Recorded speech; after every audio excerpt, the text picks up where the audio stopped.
ஜெபிப்போம். மகா இரக்கமும் கிருபை நிறைந்த எங்கள் அன்பு தகப்பனே, இந்த அருமையான இரவு பொழுதுல தகப்பனே, சகோதரர் மூலியமாக உம்முடைய வேத வார்த்தைகளை கொடுத்து தகப்பனே, எங்களையே சோதித்து பார்த்து கொள்ள ஒரு அளவுகோல், நாங்கள் எப்படி ஆவிக்குரிய விஷயத்தில் வளர்ந்திருக்கிறோம், இல்லை மாம்ச பிரகாரமாக இருக்கிறோமா என்று சோதித்து பாருங்கள் என்று நீர் சகோதரர் மூலியமாக பேசினதுக்காக நன்றி தகப்பனே.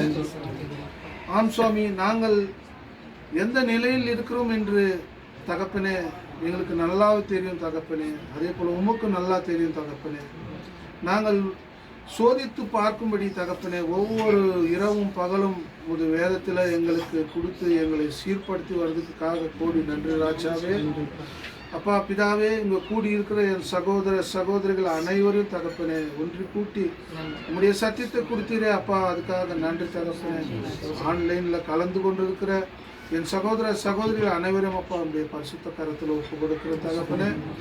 இதோ இந்த இல்லத்தை திறந்து கொடுத்த என் சகோதர சகோதரியப்பா உங்களுடைய பரிசுத்த கரத்தில் ஒப்பு கொடுக்கிற தகப்பனே.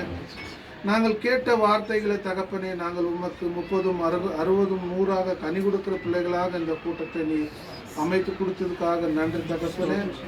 இதோ உமது குமாரனுடைய வருகை சமீபமாக இருக்கு தகப்பனே. நாங்கள் அவருடைய வருகளை நாங்கள் வெக்கப்பட்டு போகிறோமா இல்லை காணப்படுகிறோமா என்று எங்களை சோதித்து பார்க்கும்படி தகப்பனே இந்த வாய்ப்பை கொடுத்ததுக்காக நன்றி ராஜாவே தகப்பனே. அப்பா, இங்கே கூடி வந்திருக்கிற அனைவரையும் உடைய பரிசுத்த கரத்தில் ஒப்பு கொடுக்கிறேன். ஆன்லைனில் கலந்திருக்கிற என் சகோதர சகோதரியுடைய பரிசுத்த கரத்தில் ஒப்பு கொடுக்கிறேன் தகப்பனே.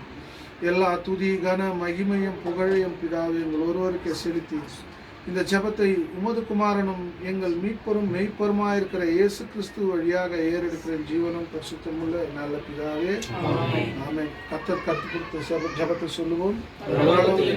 பிதாவே, உடைய நாமம் பரிசுத்தப்படுவதாக, உடைய ராஜ்யம் வருவதாக, உடைய சித்தம் பரலோகத்தில் செய்யப்படுவது போல செய்யப்படுவதாக. எங்கள் அனுதின உணவை எங்களுக்கு தருளும். எங்களுக்கு தீமை செய்தவர்களை நாங்கள் மன்னிப்போம். மன்னித்தருளும். சோதனையில் விடாதே. ஆமென்.